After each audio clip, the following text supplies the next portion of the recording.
Hello friends, இது என்னதுன்னு தெரியுதா? இதுதான் பைனாப்பிள். இப்படி தான் அது ஃபஸ்ட்டு வரும். அதுக்கு அடுத்தது இந்த மாதிரி கொஞ்சம் பெருசாக வரும். அழகா இருக்குல்ல?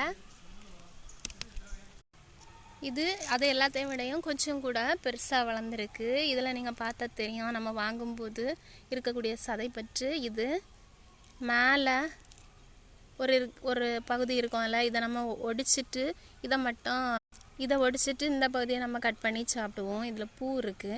ஆக்சுவலி இந்த பகுதி நீங்கள் மண்ணில் இல்லைன்னா ஏதாவது செடி வைக்கக்கூடிய பாத்திரத்தில் நீங்கள் வச்சு வளர்த்தீங்க அப்படின்னா இந்த மாதிரி பெருசாக உங்களுக்கு திரும்பவும் இந்த மாதிரி பைனாப்பிள் கொடுக்கும்.